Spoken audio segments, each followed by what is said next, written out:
नमस्कार दोस्तों, अनसुनी दिव्य कथाएं में आपका स्वागत है। आज हम आपको भगवान कृष्ण से जुड़े कुछ रहस्यों के बारे में बताएंगे। भगवान श्री कृष्ण के पास वैसे तो कई प्रकार के दिव्यास्त्र थे, लेकिन सुदर्शन चक्र मिलने के बाद सभी जगह उनकी साख बढ़ गई थी। शिवाजी सावंत की किताब युगांधर अनुसार श्री कृष्ण को भगवान परशुराम जी ने यह सुदर्शन चक्र प्रदान किया था और दूसरी ओर वे पाशुपतास्त्र चलाना भी जानते थे। पाशुपतास्त्र भगवान शिव जी के बाद कृष्ण और अर्जुन के पास ही था। इसके अलावा कृष्ण जी के पास प्रस्वपास्त्र भी था, जो केवल शिव जी, वसुगण और भीष्म के पास ही था।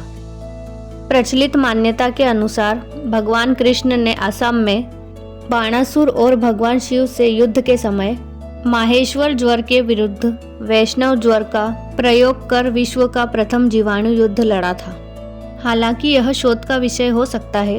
भगवान कृष्ण से प्रद्युम्न और प्रद्युम्न से अनिरुद्ध का जन्म हुआ। प्रद्युम्न के पुत्र तथा कृष्ण के पौत्र अनिरुद्ध की पत्नी के रूप में उषा की ख्याति है। अनिरुद्ध की पत्नी उषा शोणितपुर के राजा वाणासुर की कन्या थी।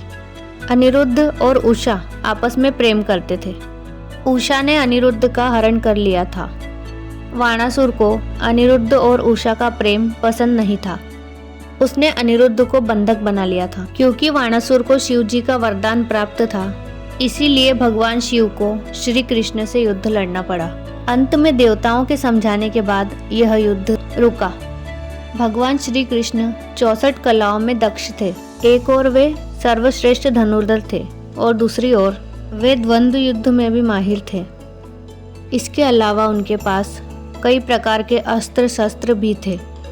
उनके धनुष का नाम सारंग था और उनके खड्ग का नाम नंदक था।